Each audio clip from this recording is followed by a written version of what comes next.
vai aparecer 1139 vezes um homem chamado segundo o coração de Deus, mas que adulterou, um homem que, aleluia, cometeu homicídios, mas nem por isso Deus o abandonou e não deixou que o seu nome aparecesse nas entrelinhas. Observe que o capítulo de número 4, aleluia, até o verso de número 9, nós iremos encontrar aqui uma sequência de inúmeros nomes. Observe que no capítulo 4 aqui está relatando as tribos de Israel, e dentro desta tribo nós iremos encontrar um nome desconhecido, um nome no entanto meio estranho. Observe que o capítulo 4, o verso 9 nos vai ensinar: e foi Jabes o mais ilustre que seus irmãos, e sua mãe chamou seu nome Jabes, dizendo, porque quando com dores o dei à luz. Do capítulo 4 até o verso de número 9,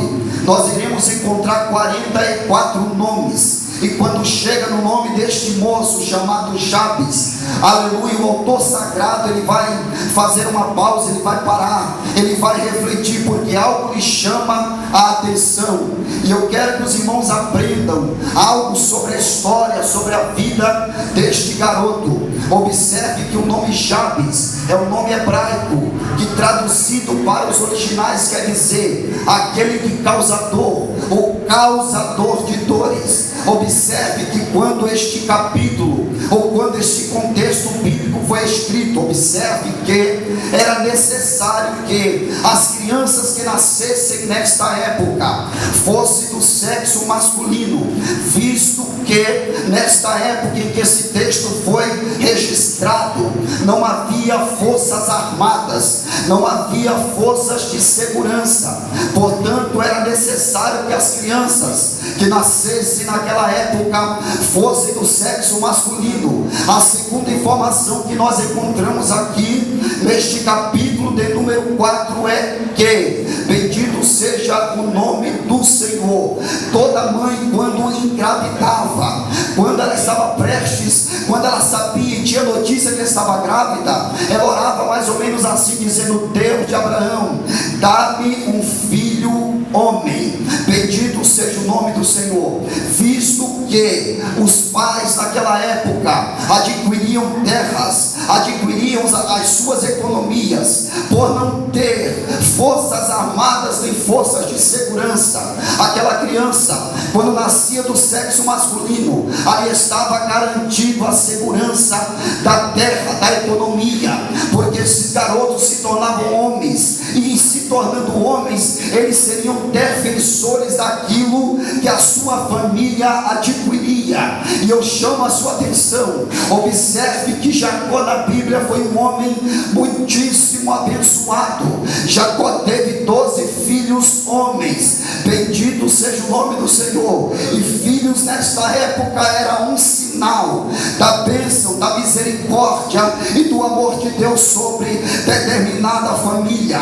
Observe agora que outro detalhe nós deveremos atentar, entender e aprender neste capítulo de número 4. A terceira informação é que nesta época aqui não havia intervenções cirúrgicas. Observe que esta mãe vai colocar um nome estranho, logo você vai entender por quê. A Bíblia diz, queridos irmãos, que nesta época aqui as mães quando tinha uma gestação complicada, e as irmãs mulheres precisamente entendem muito bem disto. Toda mulher, quando está prestes a dar à luz, a criança se coloca em uma determinada posição, para que esta mãe tenha facilidade de ter um parto, aleluia, tranquilo, um parto calmo. E observe que esta mãe vai passar por algumas dificuldades para dar à luz exatamente este moço. Observe no verso 9, diz assim: e foi Jabes o mais ilustre que seus irmãos, e sua mãe chamou seu nome Jabes, dizendo,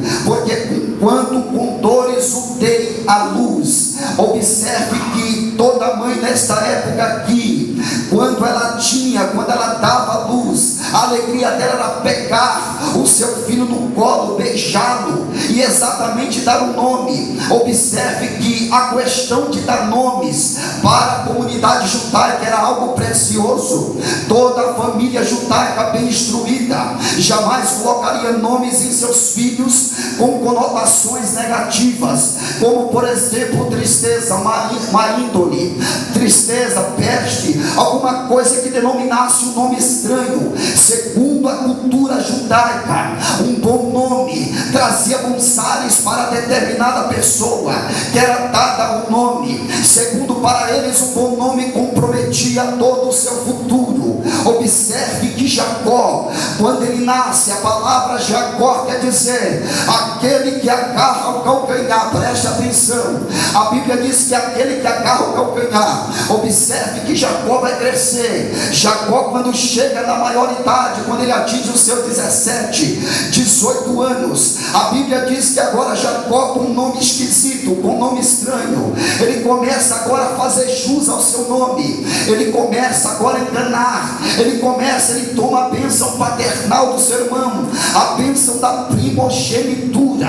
Jacó começou a fazer jus ao seu nome. Observe que na Bíblia Sagrada, no livro, aleluia, de Ruth, observe que estava ali um casal chamado Noemi. Ela parte da sua terra, de Israel, de Belém, vai para Moabe, e a Bíblia diz que ela sai, aleluia, de Belém com dois filhos, que chamava Malom e Quilion. Malom quer dizer franzino, Quilion quer dizer debilitado. E 10 anos se passaram, e a história bíblica diz que esses dois moços vêm a falecer. É por isso que a questão de dar nomes para eles era importante. Agora esta mãe vai ter dificuldades para dar à luz a este moço. Ele vai se colocar em uma posição errônea. A sua mãe vai sofrer dores, vai sofrer aflições. E o que é que acontece? Naquela época as parteiras se colocavam em determinada, aleluia, posição sobre o ventre da mãe que estava prestes a dar à luz. Quando a gravidez, quando a gestação era complicada, na hora do parto, elas faziam uma determinada força expelia, uma força tremenda para tentar tirar. E ali também existiam algumas leis que estavam aliadas ao Hammurabi, que dizia que nessa questão entre a vida e a morte, entre a morte da criança ou da mãe, que morresse a criança, mas que a mãe permanecesse viva. Portanto, eles faziam uma determinada força para tentar arrancar aquela criança de dentro do ventre da sua mãe. E a Bíblia diz que essas mulheres, o relato histórico diz, por fazer determinadas forças, os seus vasos sanguíneos estouravam.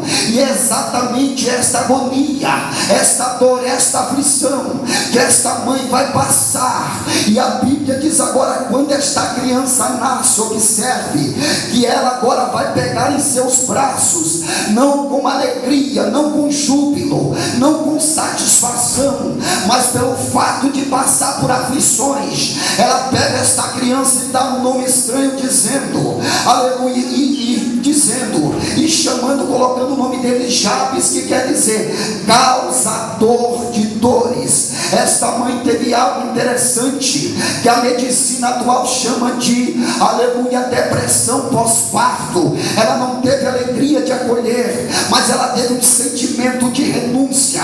Ela renunciou esta criança.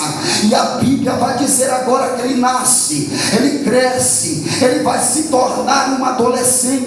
A Bíblia diz, o relato histórico diz agora que este moço passou a ter uma vida isolada, uma vida secreta.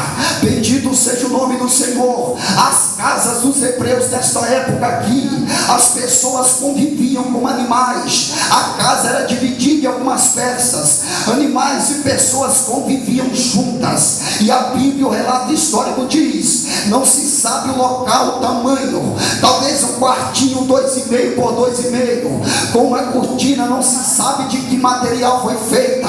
E este moço vai passar uma vida de isolação, porque a sua mãe, quando olhava para ele, ela via, ela enxergava um determinado defeito. Sabe por quê, queridos irmãos? Visto que as determinadas parteiras, quando fazia esta força demasiada, alguma deformação física ficava naquela criança. Não se sabe se ele tinha, aleluia, o crânio afundado, uma perna quebrada ou um braço torto. Não sabemos a deficiência física que este moço tinha, mas quando a sua mãe olhava para ele, o rejeitava. O seu pai, neste contexto bíblico aqui, sonhava em ter este filho e que ele fosse, aleluia, um líder de determinado clã, que ele fosse alguém notável, que ele fosse alguém importante. Mas quando o seu pai olhava para ele, o seu pai também tinha desgosto, tinha tristeza, porque o seu pai havia desenhado um Jabes diferente, não Jabes aleijado, não Jabes deficiente, não Jabes, aleluia, estranho. E com estas determinadas situações, este moço passou a ter uma vida de isolamento.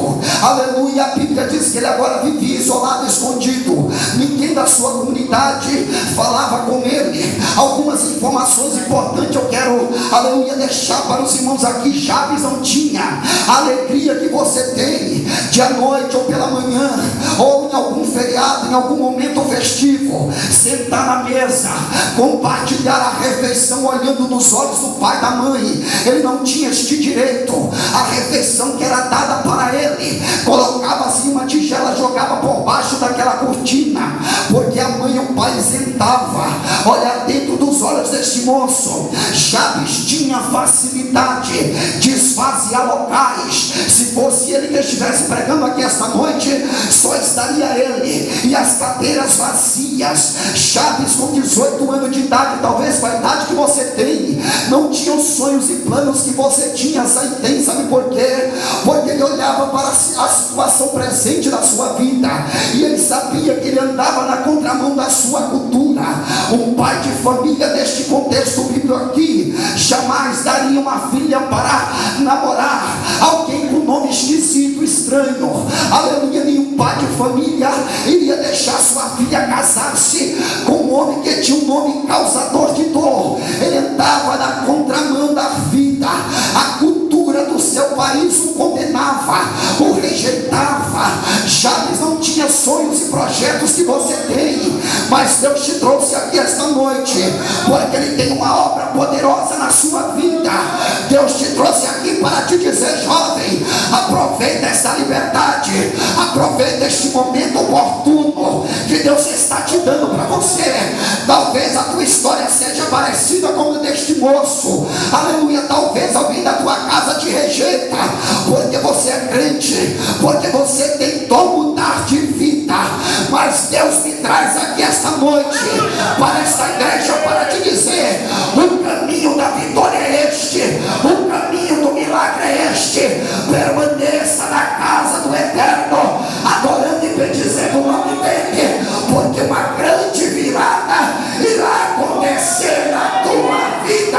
Se você acredita, levante esta mão abençoada para os céus e adore o nome do Senhor.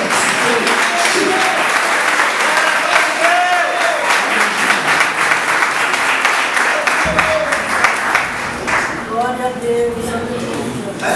Ele não tinha os privilégios que nós temos hoje. E a Bíblia diz que ele tinha uma vida isolada, uma vida triste. Mas observe, queridos irmãos, que o nosso Deus é um Deus misericordioso, é um Deus de amor. Isto é um pensamento meu, em consonância com os manuscritos sagrados.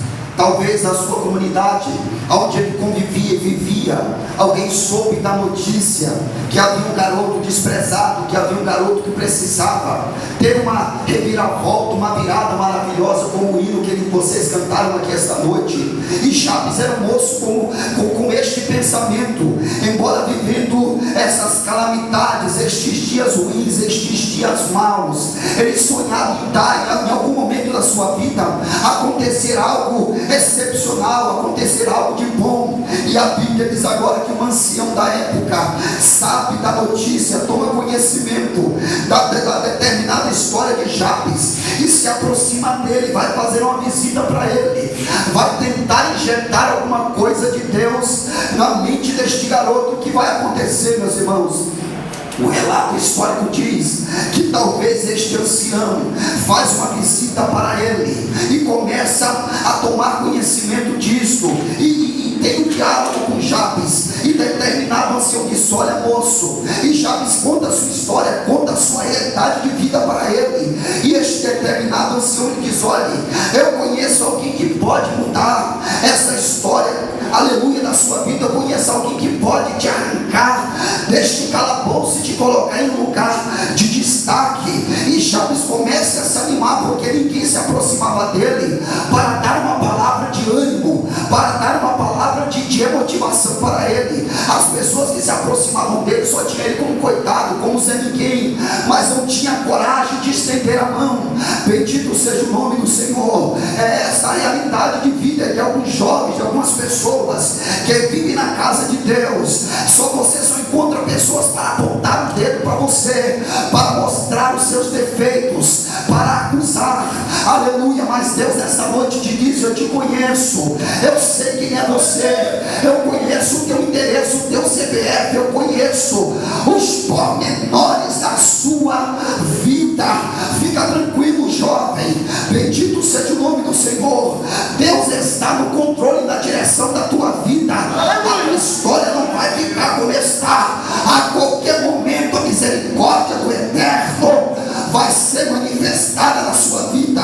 E Jabes começa a receber uma palavra de ânimo e começa a ter entusiasmo. Aí o ancião, aleluia, da época diz para ele: eu conheço alguns jovens que têm a história parecida com a sua, e vai começar a mostrar para ele os pergaminhos da época, os relatos históricos da época, e ele mostra a história de um menino, de um moço chamado Davi. Os irmãos conhecem a história deste moço, e eu queria que você guardasse esta reflexão bíblica aqui. Eu queria deixar este tema como base: nascido para dar errado, mas deu certo. Bendito seja o nome do Senhor.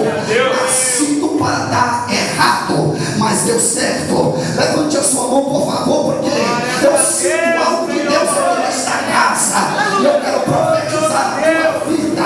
O teu projeto de vida vai dar certo. Talvez alguém diga que vai dar errado, mas eu estou aqui na condição de profeta para te dizer: vai dar certo. Os teus negócios vai dar certo, porque Deus está no controle.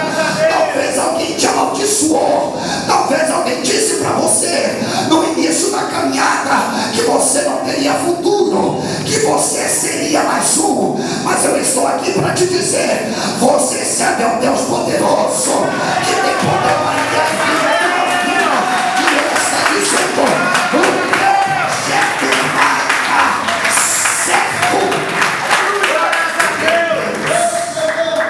Olha para este irmão, para este jovem que está do seu lado, com alegria, diga para ele: vai dar certo. O teu futuro vai dar certo.